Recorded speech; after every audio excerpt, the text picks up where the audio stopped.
در مسجد ما و شما حضور دارند. همه شما را برای این عبادت الله خوش آمدید میگویم و یک جایه با شما دعا میکنیم که خدای مهربان این قدم هایی که ما و شما در این راه خدا گذاشتیم، این قدم های ما و شما را خداوند پرفیض و پربرکات بگرداند و پیوسته خدای مهربان این قدم های ما را فقط در راه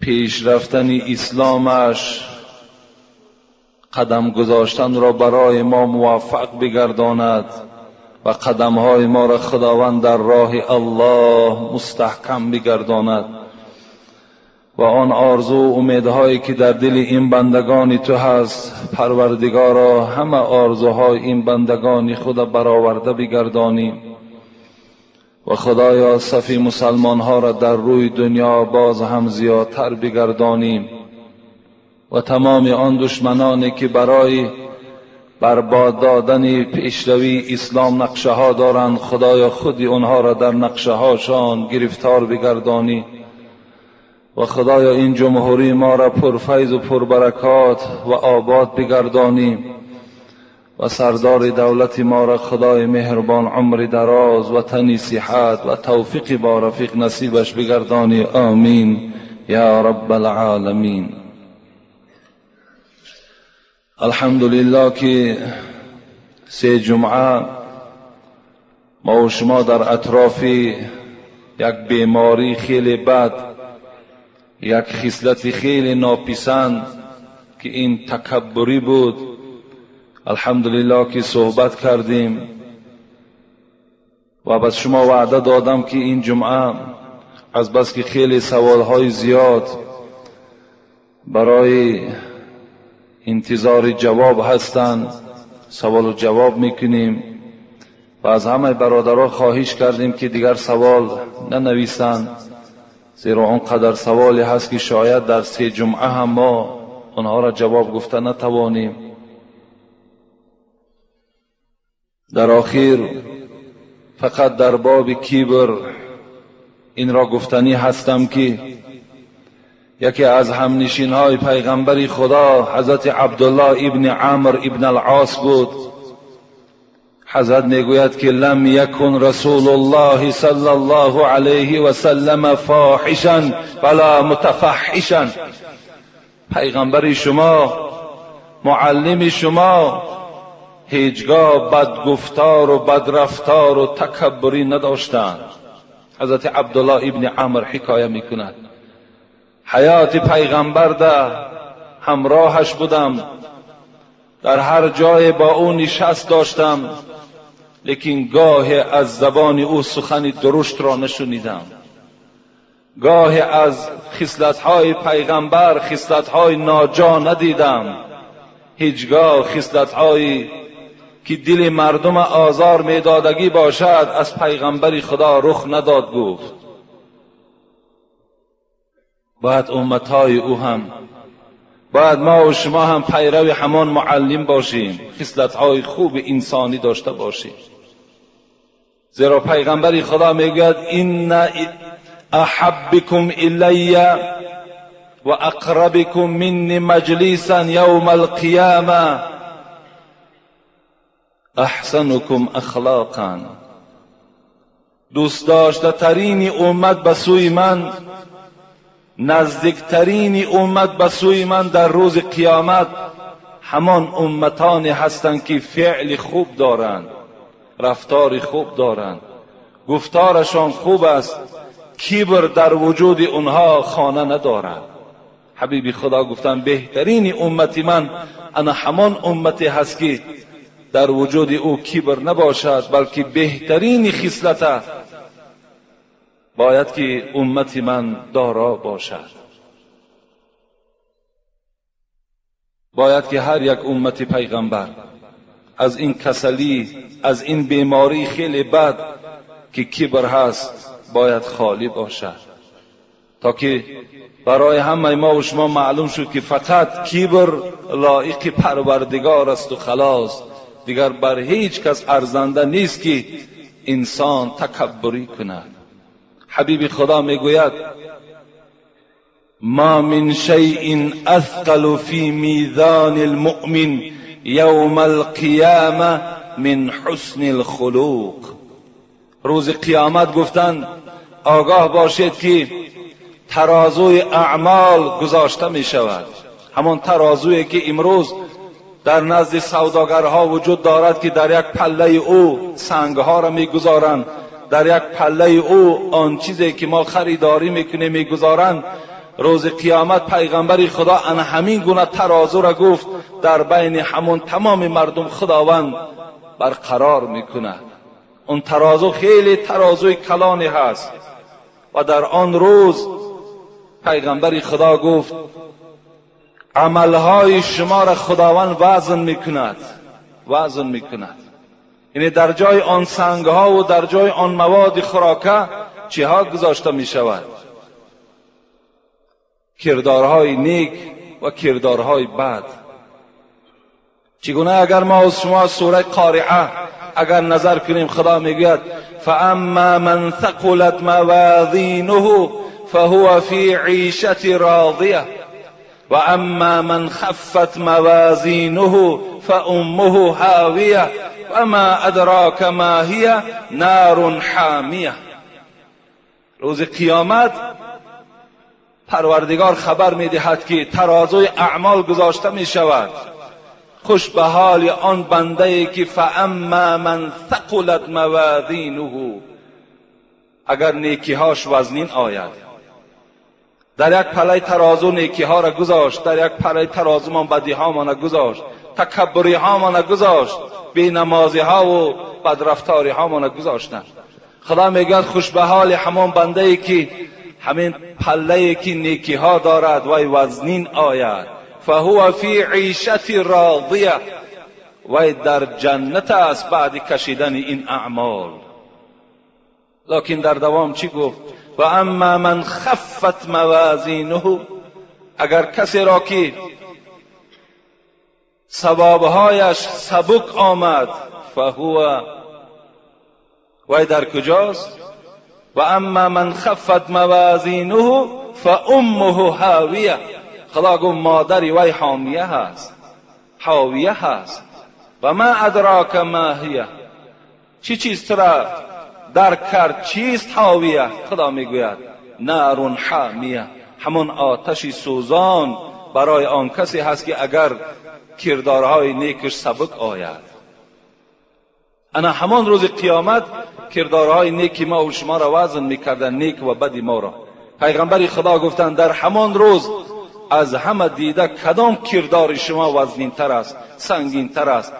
من حسن الخلق، بهترینش گفت همون است که انسانی که فعل خوب دارد، رفتار خوب داشته باشد، در دنیا کسی را آزار دادگی نباشد، همه وقت از کبر خالی باشد. این در روز قیامت گفت نجات یافتگی هست.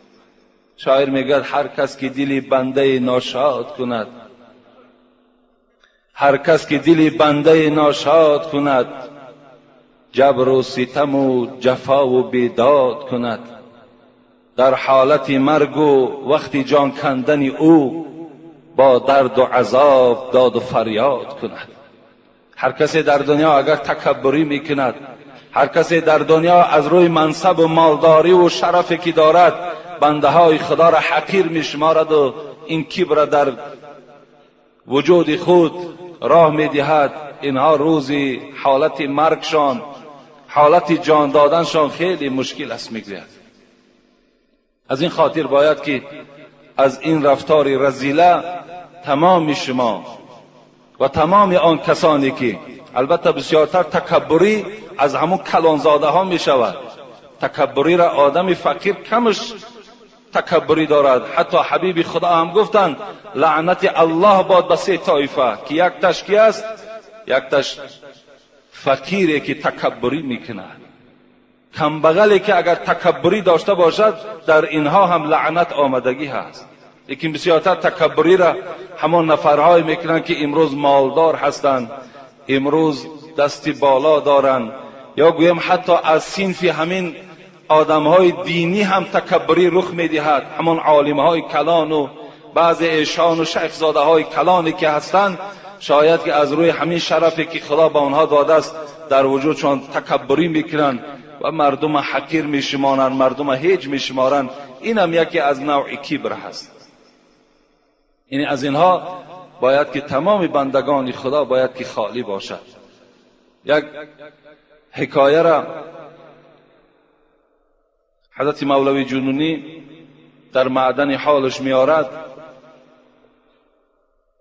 که برای آدمای تکبر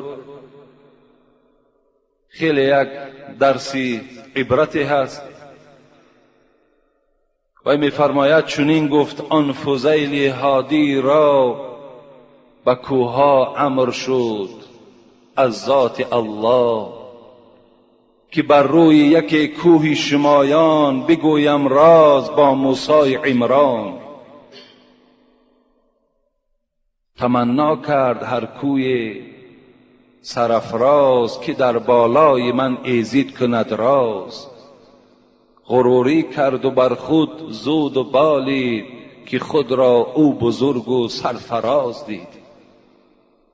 میگوید با کوها امر شد که در بالای یکی از کوههای شما من با حضرت موسی ابن عمران صحبت میکنم. چگونه ای که خداوند در قرآن هم یاد میکند و کلم الله موسی تکلیما، ما با موسی صحبت داشتیم در بالای کوه طور.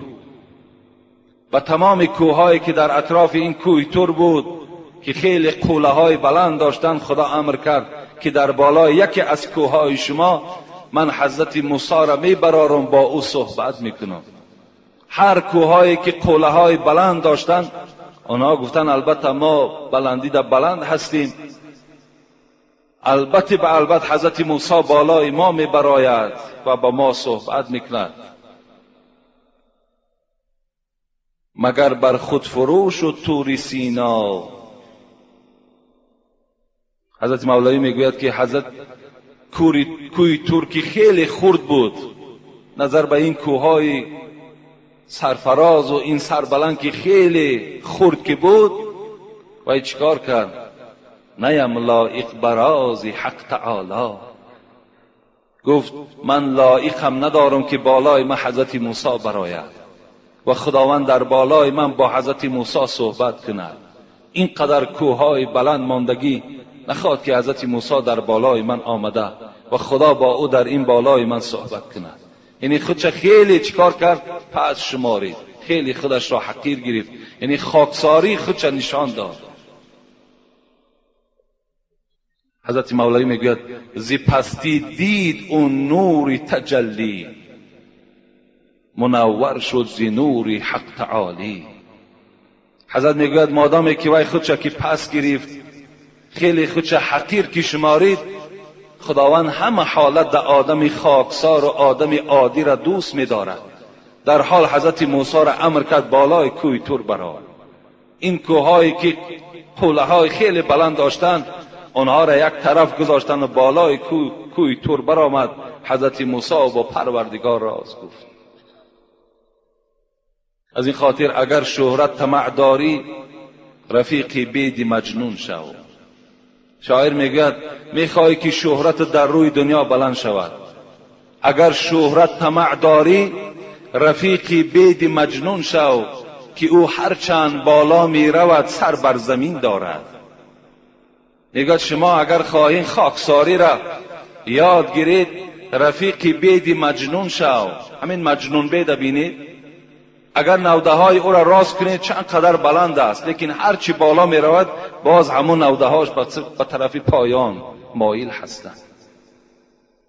هر کسی می خواهد که شهرت پیدا کنند، میگوید با همین بید مجنون برای او درس است.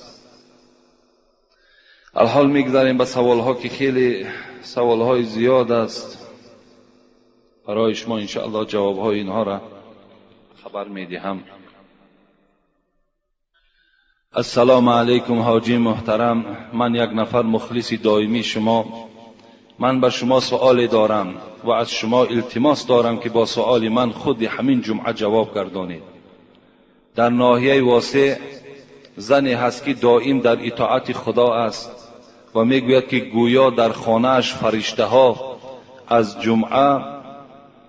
جمله بیبی فاطمه زهرا و بیبی عایشه صدیقه فرآمدند.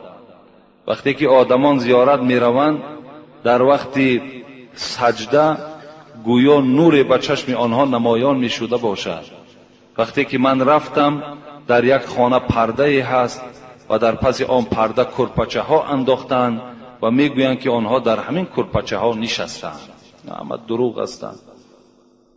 حضرت بیبی فاطمه زهرا و بیبی عایشه صدیقه اولا از جمله فرشته ها نیست. اینا از جمله فرشته ها نیستند، اینا از جنس آدمند. این دختری پیغمبر و زن پیغمبر است. فاطمهش دختری پیغمبر، عایشه صدیقهش زن پیغمبری خداست.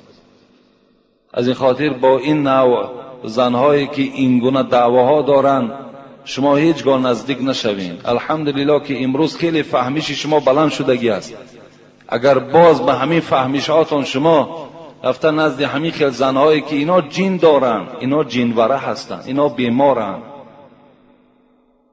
یعنی جین خودش را در همه صورت در آورده میتواند مگر در صورت حبیب خدا در آورده نمیتواند.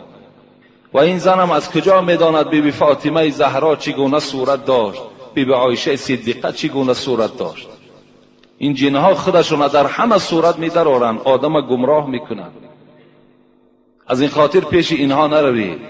اینا تبابت هم کردن نمیتوانند و با این طریق تبابت کردن هم شریعت ما و شما حرام میداند. ان الله لم یجعل شفاءکم فیما حرم علیکم. خداوند در آن چیزی که حرام است در او شفا گذاشتگی نیست. از این خاطر الحمدلله امروز اینقدر طبیبهای ما وجود دارد. امروز در بین ما و شما اینقدر دعاخوانهایی که از قرآن دعا میخوانند، رقیه ها میخوانند. از اون جمله این دعاگوی مسجد ما و شما مولانا وجود دارد و دیگر برادرها اینجا وجود دارند که از قرآن با قرآن انسان تبابت میکنند. اینها را باور نکنید، نزد اینها نروید، زیرا گناهگار میشوید و همان غیرت مردی شما باور که از بین دور میشود. اینم نوعی از همون حاجت طلب کردن از مزارهاست، مثل همونها هست. چگونه مردم امروز گمراه کردن که بعضی از پیشواهای ما و شما گویا که این مزارها را میبینن و مزارها با اونا صحبت دارن، اون جن هستن، همش بیچاره گمراه میشود.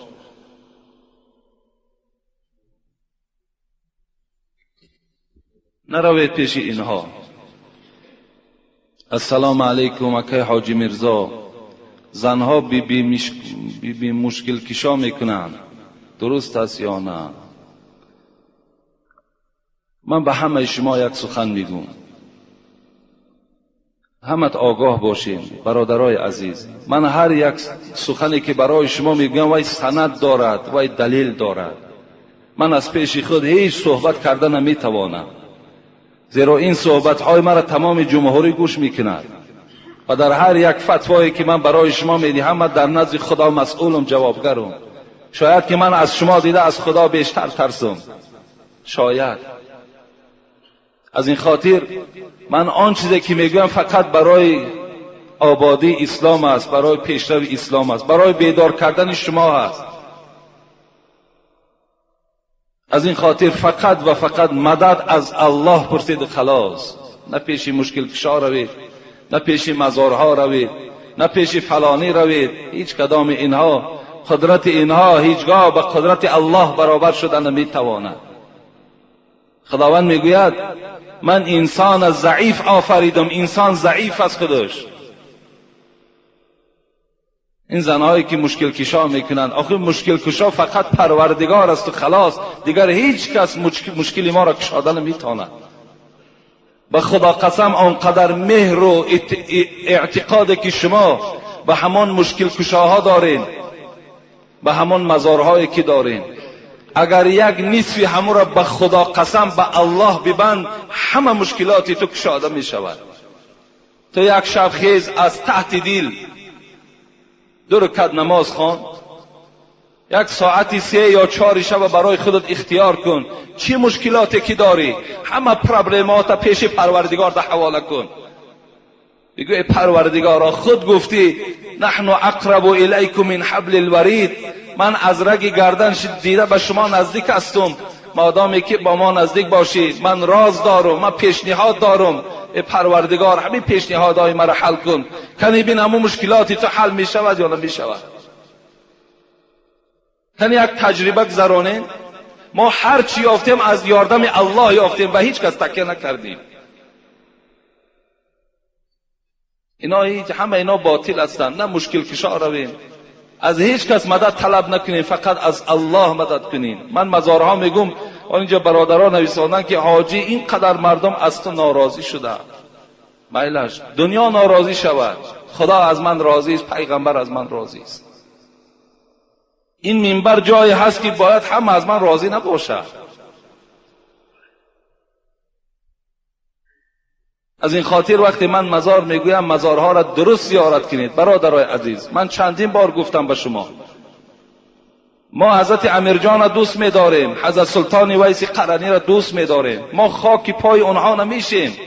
ما مثل اونها در اسلام تا حال خدمت نکردیم، لیکن درست زیارت کنید. میهمانا در همینجا حضور دارن، از راحتی آمدن. 20 نفر زیاد هستند، از دیروز همراه ما هستند. خود همینا حکایت کردن، حاجی میرزا نمیگه. اینا حکایت کردن زنی را دیدیم، 2 زن با سری لوچ دیوالهای حضرت امیرجان را در دیده هاشان میمالن و بوسه میکنند. آیا همین جایز است؟ همین درست است؟ خطان بها دهید. همون کسانی که از پس ما سخن میکنین، گپ میکنین، خطان آیا همین رفتن زن به مزار خودش درست است؟ آیا سری لوچ به پیش حضرت امیرجان رفتن درست است؟ خودتان حکم کنید. و فقط شما در یک صحبت حاجی میرزا شدگی نیستین، هزارها داملا را در صحبت شستگی هستین. شاید از زبان اونها هم شنیده باشین.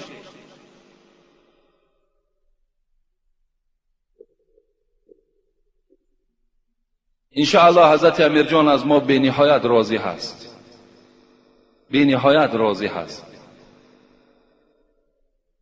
که ما مردم به راه درست دعوت داریم. برادرای عزیز، باز میگویم خیر احسانتان فقط و فقط برای برادرت کن، برای پدرت کن، برای مادرت کن، برای همسایه های فقیرت کن. امروز حضرت مولانا در دوشنبه ای میاسکم بیند دزیا در اونجا گوسفند میکشن. همین درست است؟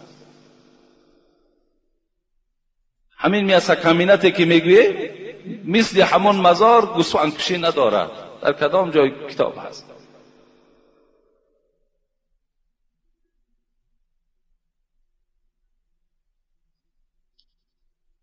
دوم، زنهایی که فرزندهای خود را میمکانند غسل میکنند یا برای نماز طهارت.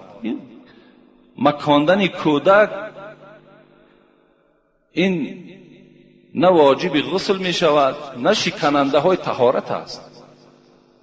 کودک که اگر طهارت داشته باشه و کودک شکی مکان، باید طهارتش نمی شکند یا برای او غسل واجب نمی شود. نمازش خواندن میگیرد با همون طهارتش. شاید کسی یگان نافهمی داشته باشد که شاید که با مکاندن کودک یعنی فکر کنه که طهارت می شکسته باشد یا غسل واجب می شده باشد. نه، اینها رخ نمی دهد.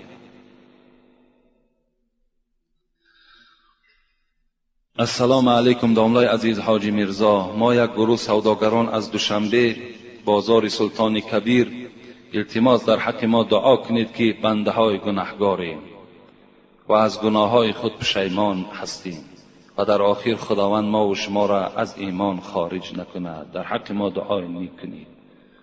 این برادرای سلطان کبیر هم خدا برکت دهد. اکثریت سوداگرهاش برای همین آبادی مسجد ما این یک مبلغی هم روان کردند و دست برادر اکی حاجی آدینه و با نزدیکی هم یک سفر در دوشنبه داشتیم که یک مبلغی کلان از حساب مسجد قرضدار بودیم. الحمدلله که اونجا برادرهای یافت شد. برادرمان حاجی عارف و برادرمان قابل جان، برادرمان علی شیر، برادر دیگرمان اکای خلیل، اینها همکاری کردند و این قرض البته ما کندیم. یک جا در حق همه اینها دعا کنیم که خدای مهربان دولتشان زیاده بگرداند، گناهاشون خدای مهربان مغفرت بگرداند و به تمام آرزوهای نیک دنیوی اخروی خدای مهربان موفقشان بگرداند. آمین یا رب العالمین. داملای محترم، من مادر هستم، عبادت میکنم، حج کردم. در سالهای جنگ و جدال از جمهوری قریب 10 سال بیرون بودم. از شوهرم 4 فرزند دارم. وقتی برگشتم شوهرم زن گرفته است. آدم نقص و با تقوا هست، لیکن من دیگر با او زندگی نکردم. وی فرزنددار هست. سوال: آیا من طلاق طلب کنم؟ آیا در عبادتهای من خلل نمی رسد؟ و من بیان نمایید با احترام یک مادری با ایمان و مخلصی شما. این مادر در دراهای این جنگی که بالای تاجیکان بود از جمهوری بیرون شده 10 سال وارد تاجیکستان نشدند. حج کردگی آدمی با ایمان بودند. آمدن که الله که شوهرش زن گرفته است، دیگر با این شوهر این زن نیت زندگی ندارد. حتی خواسته است که اگر طلاق طلب کنم آیا در عبادت من یگان خلل و زلل پیدا می شود یا نه؟ پیغمبر خدا می گوید: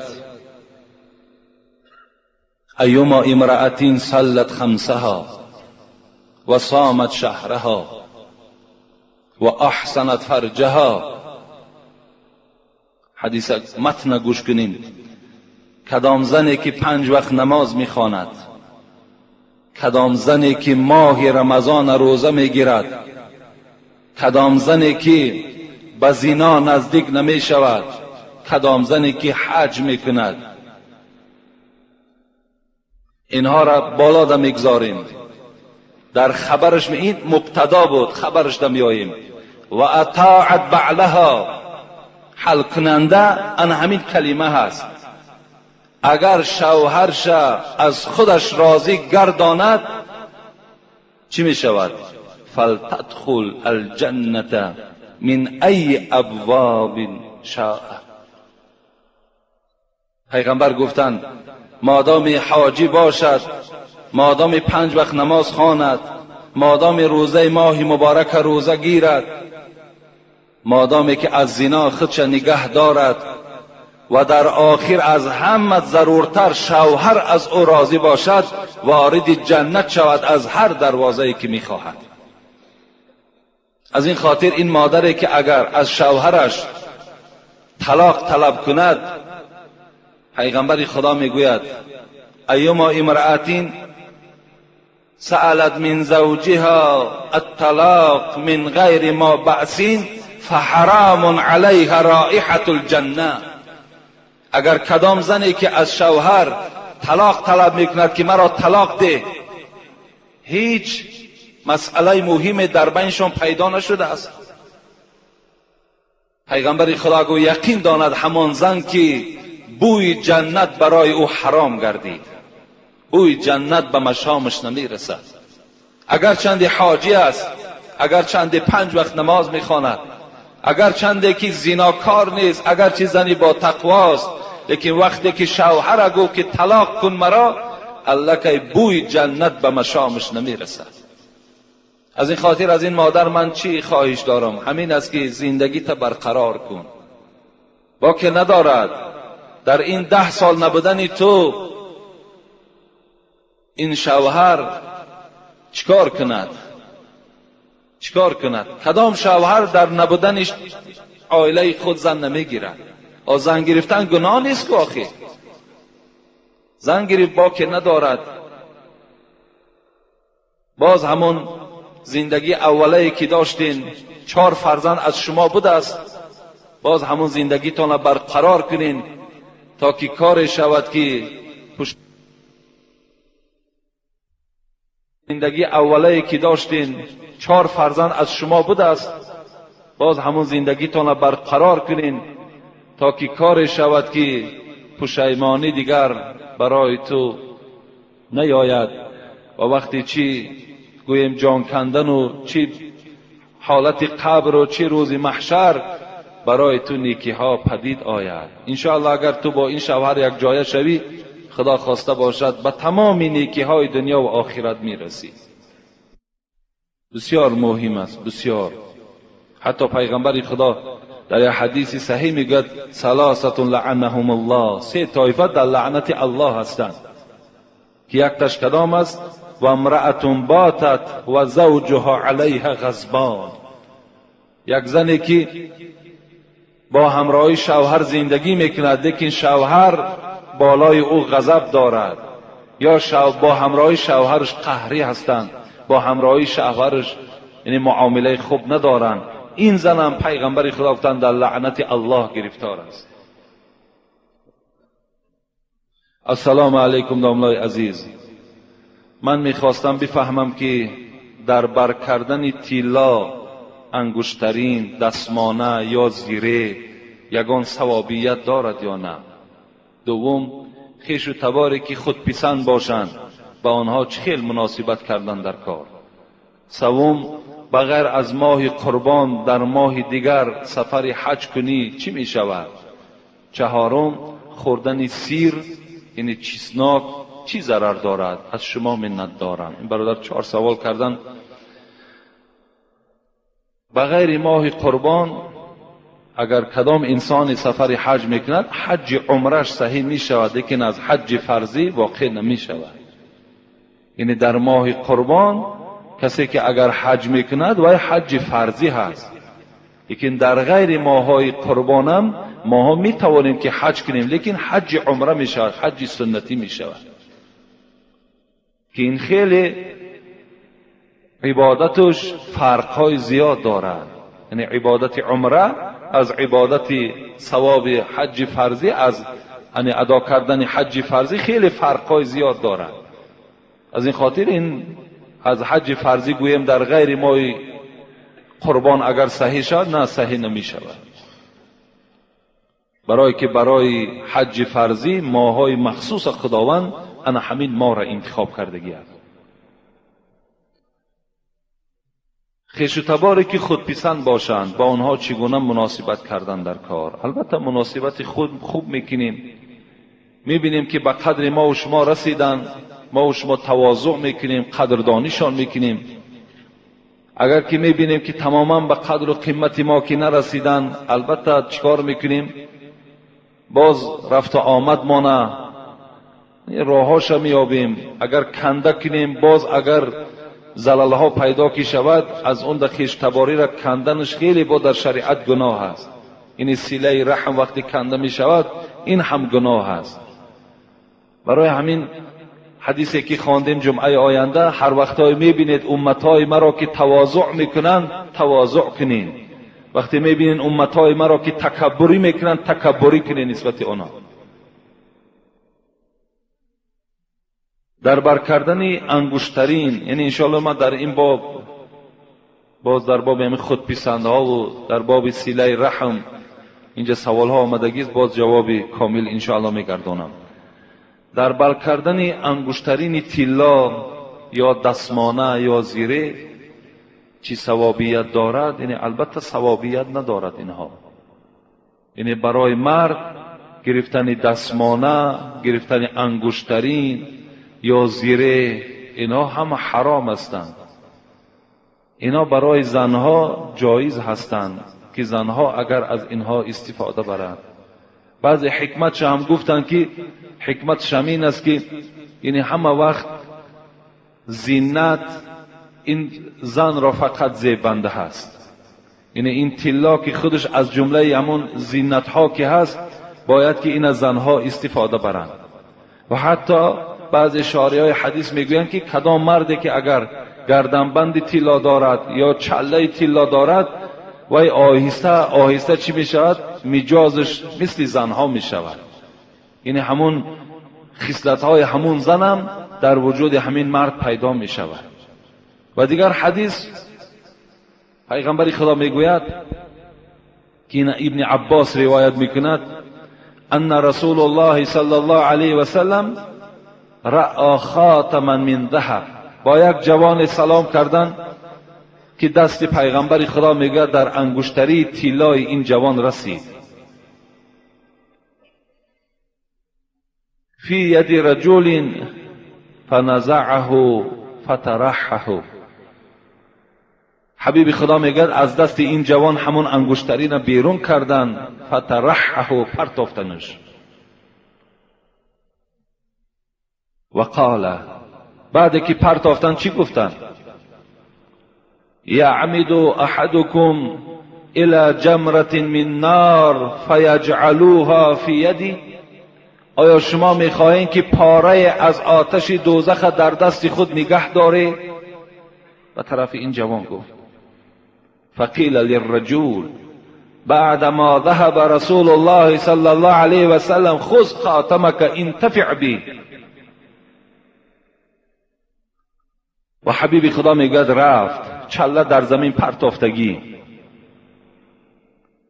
اطراف رفیقاش گفتن، ای برادر، گفت حبیب خدا رفت گیر، گفت چله را از زمین بردار، انتفع به، میلش در دستت نکن، لیکن در یگان کار زندگیت استفاده ببر. این جوان چی گفت؟ این سخن جوان همون جوانهایی که انگشترین دارن یا گردنبند دارن. اگر فکر کنن که همین جوان مردی و همین غیرت است، این غیرت نیست و این جوان مردی نیست. جوان مردی سخن این جوان است که الحال چی گفت به طرف رفیقا؟ والله لا اخذوه ابدا بعد ما ترحه رسول الله صلی الله علیه و سلم. قسم به الله گفت دیگر من این چله را از زمین نمی بردارم بعد آنه که این چله رسول اکرم از دست من بیرون کرد، اینا من دیگر نمی بردارم. گفت این چله طلا داشتن این گناه نیست اگر وای ما در خانه ذخیره مانیم برای یک روزهای بعدمان استفاده بردن، لیکن در دست کردن او یا گردنبندهایی که در گردنها دارن یا ساعتهای طلایی که دارن، اینها را برای مردها استفادهش حرام است، استفاده نکنید. و چهارم سوال کردن خوردن سیر آیا چی ضرر دارد؟ حتی حضرت عمر حکایه میکنند که در بالای منبر حضرت خطبه میخواندند و به تمام مردم میگه در خطبه آگاه کرد که من دیدم که بار پیغمبر خدا نفرانی که پیاز و نفرانی که سیر خورده بودن از مسجد بیرونشان کرد. حضرت عمر گفتند از این خاطر پیغمبرم گفتند من اکل البصل و الثوم و الکراس هم گفتند، یعنی همین چیزهای بدبوی مثل ممکن پودینه باشد، ممکن ترب باشد، اگر اینها را کسی سیر، پیاز اینها را خورد، پیغمبر خدا چی گفتند؟ فلا یقربن مسجدنا فإن الملائکه تتعزى مما یتعزى بنو آدم. گفتند پیغمبر خدا که کسی که اگر سیر میخورد، پیاز میخورد، با این بوی بد اگر مسجد خواهد که آید، حبیب خدا گفتن با این مسجد ما نزدیک نشود، زیرا این که ملائکه ها آزار میابند از بوی بد این، چگونه که یک برادری که در پهلوی او نشستگی است آزار میابند. این اگر در پهلوی شما الحال کسی سیر خورده باشد و از پهلوی وی شما آزار یابید، تصور کنید که ملائکه ها هم از این جوان است یا از آن موی سفید است آزار میابد از این بوی بد. از این خاطر شما وقتی مسجد آمدنی کشیدید اینها را نخورید. پیغمبر خدا را گفتن چگونه استفاده کنیم چسناک و چگونه استفاده کنیم پیاز را؟ گفتن پخته خورید. گفتن یعنی وقتی شما که پختید و بوی بدی وی می رود، در حالت پختگی خورید وی برای شما درست می شود. و تمام آن برادرانی که در برابر این سیر و پیاز مسجدها می آیید، احتیاط کنید که لباس هاتون بوی نکند. انا همین حدیث پیغمبر خدا دلیل می شود برای تمام آن کسانی که یعنی جورابهای بویناک دارند، و تمام آن کسانی که لباس هاشون بوی میکند، بدن هاشون بوی میکند، و تمام آن جوانهایی که امروز زیر کش هاشون چیندگی نیست. جوانها و موی سفیدهایی که روز جمعه غسل نمیکنین، وقتی شما به نماز جمعه می آیید ملائکه ها از شما نفرت دارن، آزار می یابند. یک کاری کنید که یک جورابه های پوشید که در همون جای پای تو دیگر یک برادر سجده کرده تواند. مسجدها باید جای پاکیزه باشند، جای تازه باشند. شما هم وقتی روز جمعه که می شود سحر همه اسراف ها در امروز راه دادگی هستین. همین 20 درم یک صابون چی است؟ یک بار نه 2 بار بدنهاتون خف کنید، تازه کنید، زیرای کشاتون تازه کنید. زیرا که هر چی اگر شما شویدم، لیکن زیرای اگر زیر کشتون همون پشم ها که اگر وجود داشته باشد وای خواهی نخواهی وای بوی میکنه. تازه کردن وای سنت است. اگر در پهلوی کدام شما از برادرهایی که همون جوراب‌های بویناک دارن، اونها را شما میتوانید که با طریق اولا خبر دهید که برادر آخه این جوراب تا بدر کن، از بوی بدی تو ما دیگر در این پهلوی تو نشسته نمیتوانیم. شما این در قادر هستین و این در حقوق هم دارین. شما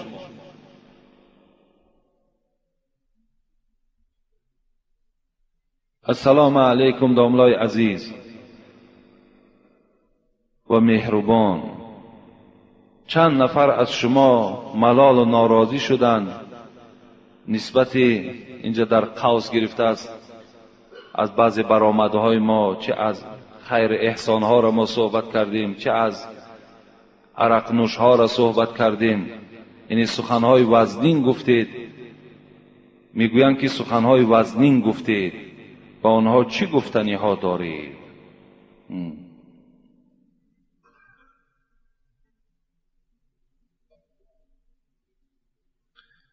من هیچی گفتنی ندارم. یعنی کدام برادری که از ما میرنجد، در اصل به گوش ما میآید که بسیاری برادرها رنجیدن از بعض خیر احسانهایی که ما صحبت کردیم، از بعض زیارتهای مزارهایی که ما صحبت کردیم، از عرق نوش‌هایی که صحبت کردیم. یعنی آن چیزی که ما گفتیم، ما آیت قرآن گفتیم، از احادیث های پیغمبر خدا گفتیم. باید این برادرها از ما ملال نشوند بلکه خوشنود شوند. البته دوست همون مثل متلهای تاجیکی من همه وقت تواروار میگوید. ما همون تواروار گفتیم، بگفتم تلخ تا شیرین شوی زود. ما تلخ گفتیم تا که تو شیرین شوی. مقصد ما این است. مقصد ما رنجاندن هیچ کدام شما نیست. امروز الحمدلله که ما را خداوند همون انصاف و همون قوت و غیرت را داد است که و برای خود باور کنید هیچ وقت پسند نمی بینم که همین میکروفونی که در نزد دهان من است، در این من صحبت هایی کنم که صحبت باشد که یعنی فقط اطراف ها را نگاه کرده صحبت کنم، یعنی برای خاطر یک نفر صحبت کنم، بلکه میخواهم تا روزی که همین میکروفون در دست ما هست به خدا قسم به جز حق دیگر چیزی صدا ندهد. فقط و فقط همین است. بعد این برادرها از ما ملال نشود. کدام اونها ناراضی هستند نزد ما آیند ما آدم خور نیستیم. ما الحمدلله شعار دارم که شعار اسلامی است، لا ضرر ولا ضرار فی الاسلام. پیغمبر گفتند به کسی ضرر نرسان و از چیز ضرر نبین. من شعارم همین است، با هیچ بنده خدا ضرر رسانیدن نیست. فقط ما را خدای مهربان امروز صاحب همین میکروفون کرده است که یک بهبودی در همین جامعه و در همین اخلاق جوانها پیدا کنیم. دیگر هیچ مقصدی نداریم. برای همین باید که این برادرایی که از ما ناراضیان خوب بشود که آمده با من صحبت کنند. چیزی ناراضیان انشاءالله من اونها را قانع میکنم. السلام علیکم اکای حاجی میرزا، مرحمت کرده با این سؤال من جواب فوری دهید اگر امکانیت باشد. در خانه ای که طفل خردسال 7 ماهه از دنیا گذشت، خود پگاهی در همان خانه معرکه توی بود.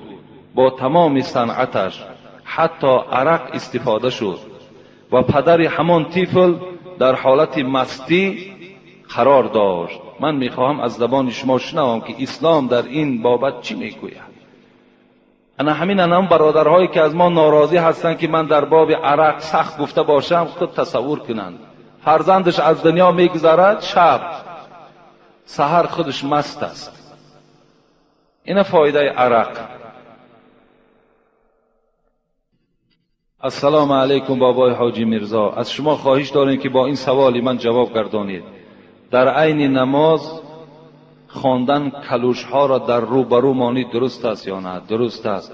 اگر هر پای افضالایی که دارین، من چندین بارها گفتم، پای افضالهایی که ارزش قیمت دارن اونها را در همون سلفن ها پیشانده و پیشتان بیارید، هیچ باکی ندارد. زیرا که چندین آدم های دزدم در همین بین ما و شما پیدا شدند، چندین آدم های بی انصافی که به نیت نماز نه آمدن، به نیت دزدی آمدن، چندین پای افضال های شما را گرفتند. از این خاطر بهترین صورتش برای همه شما من گفتم، سلفان ها را گرفته در پهلوتان گذارید، در پیشتان میگذارید، در پهلوتان میگذارید، گذاشتن بگیرید، درست است. بابای حاجی میرزا، ما یک گروه مخلصان شما از شهر نارک با چنین سوالها مراجعت میکنیم. شخصی که در رمضان روزانه زنا کرده است و پیش در آمدن نماز خوانده است، حال این چی می شود؟ این جواب ندارد. از این در بدبخت کسی نیست. در رمضان روزانه زنا میکند، شب امام است. این برادرای نارکی در دست من داده بودند. بعد ما در باب زنا وقتی که اگر صحبت میکنیم، بعد میگم بسیار صحبتی سخت گفتی. این امامتیش تماما صحیح نیست، این امامتیش درست نیست. اگر از پس این نماز خونه، نماز شما نماز نمیشود. این گونه انسان باید در مسجد راه دادن در کار نیست. کجا این امامتی میکند؟ در سفر کدامی از اینها را خوردن جایز است؟ در ضروری گوشت خوب، حق یتیم، حق دولت. در ضروری کدامی از اینها را خوردن جایز؟ یکم گوشت خوب، دوم حق یتیم، سوم حق دولت. در ضروری خداوند در سوره بقره به ما و شما خبر میدهد: استعیذ بالله فمن اضطر غیر باغین ولا عادین فلا اثم علیه ان الله غفور رحیم. وقتی اگر ضرورت شدید، وقتی شما در بیابانها که ماندید، خداوند رخصت میدهد که برای شما حرام کرده ها همه مباح میگردند. هر چیزی که باشد، چه گوشت خوک است، چه عرق است، چه حق یتیم است، چه حق دولت است، هر چیزی که ضرورت در بیابان شما ماندین، از این حقها اگر استفاده بریم برای آنکه یعنی تلف نفس نشود، شما هلاک نشوید، خداوند برای شما رخصت میدهد در ضرورت از اینها استفاده بردن. لیکن شاید اینجا بعضی برادرها در اطراف حق دولت هم و ما گفتن که همینش آسانتر و همینش سبکتر است که در ضرورت از گوشت خوک دیده و گوشت از حق یتیم دیده این خورد. لیکن همین عقیده را باید ما و شما دور کنیم. حق دولت خوردن هم این جنایت است. این دولت هم دوست داشتن برای هر یک آدم ایماندار لازم است که دولت خودش دوست دارد. ما باید دولت تاجیکان دوست داریم. وقتی حق ای را میخوریم، وقتی عمارت ها در سوهای کرایی میکنیم، تله و تاراج میکنیم، وقتی یک سرور دولت آبادی خواهد ما ویرانی خواهیم، این چی میشود؟ پیغمبر خدا میگوید مسجدهاتون شما به آرایش آباد کنید، لیکن شهرهاتون با شکوه کنید، یعنی شهرهاتون آباد کنید. امروز ما الحمدلله که در همون آبادی قرار داریم. امروز آبادی رفته ایستاده است. اگر ما همین آبادی ها را حقش اگر غارت کردن گیریم، آیا اینش برای ما و شما حلال میشد؟ حق دولت هم همین حق ما و شما هست. برای همین البته ما و شما باید غمخوار دولت باشیم. باید برای آبادی دولت من همه من سعی کوشش کنیم. علال خصوص امروز مردم همین کولاب که 2700 سالگی را جشن میگیریم، ماه سپتامبر قریب 9000 مهمان می آید. 9000. باید هر کدام شما تیار باشید، هر کدام شما آبادی ها کنید تا که مهمان ها از ما و شما راضی باشند. اونا فقط یک مسجد ما نمی آیند، تمام گوشه و کنارها را، اطراف ها را سیر میکنند. باید همه ما تیار باشیم، دولت ما آباد کنیم، کوچه ها ما آباد کنیم، خانه ها ما آباد کنیم. همه این حق ها در ضرورت درست می شود، در غیر ضرورت همش برای ما حرام است. السلام علیکم اکای حاجی میرزا، من دخترک هستم، یکی از مخلصان اشدی شما از دهه افتالوق. میخواستم که با سوال من با پررگی جواب میدادید در همین روز جمعه. التماس سوال یکم هم همین است. من نماز میخوانم و کتاب قرآن هم میخوانم، لیکن من سطر عورت تا حال نکردم. رویمال میده میبندم. این نمازهایم را خداوند قبول میکند یا نمیکند؟ دوم سوال، نماز را دراز خواندن ممکن است؟ یعنی با صلوات های بسیار خوانی. این را با ما فهمانید، چون که من همین خیل میخوانم. نماز چند قدر دراز خوانید تا گزار باشید باز خوب میشود. چند قدر نمازهاتون دراز خوانید در حالتی که اگر تنها گزار باشید. یعنی نمازهایی را که ما میخوانیم که یعنی کمی میانه میخوانیم، نه سراسیمه میخوانیم و نه دراز، این به خاطر قوم است. چگونه که پیغمبر خدا میگوید اذا اما احدکم الناس فلیخفف، شما سبک ها، یعنی نمازهاتون را سبک خوانین، زیرا در بین شما آدمای بیمار و آدمای خردسال و آدمای حاجتمند و کاردار که هستند، شما نمازهاتون را سبک خوانین. این برای امام ها هست. لیکن هر کدام شما اگر تنها گزار باشه، چند قدر نمازهاتون را دراز خوانید، همون قدر البته ثواب هست برای شما. لیکن سوال اولی که این خواهر کردن که نماز میخوانم لیکن ترک سطر میکنم، آیا نماز من در نزد خدا قبول میشود نمیشود؟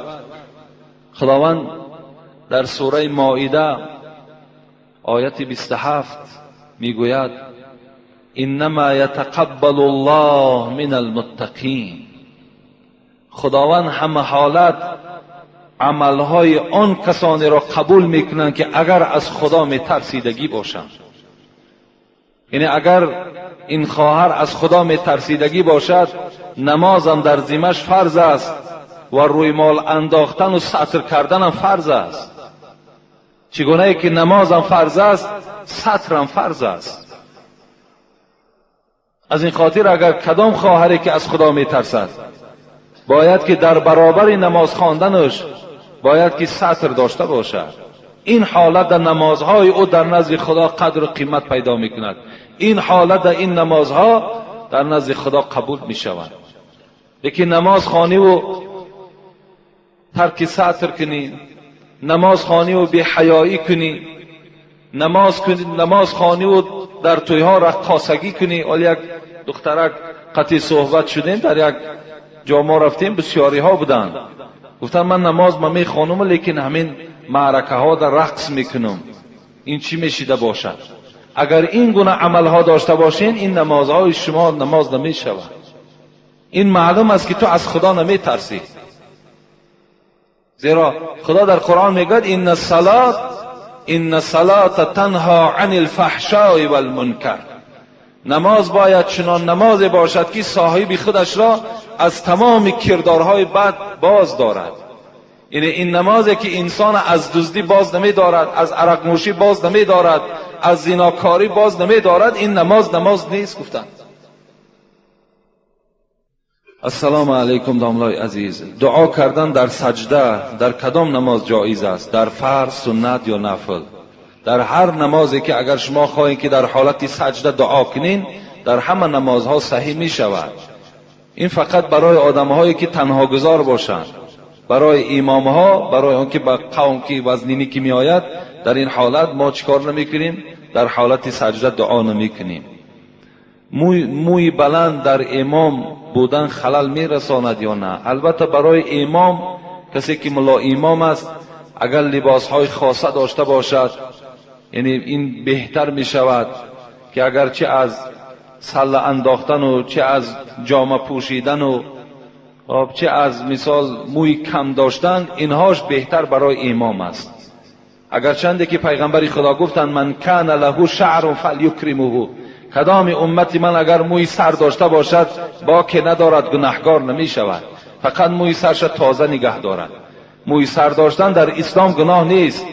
موی سر مانین، کدامید موی سر دوست می‌دارید موی سر مانین، کدامید دوست نمی‌دارید سر تراشیدن از سرتون تراشین، چی تراشیدنش چی گذاشتنش همش سنت است، درست است.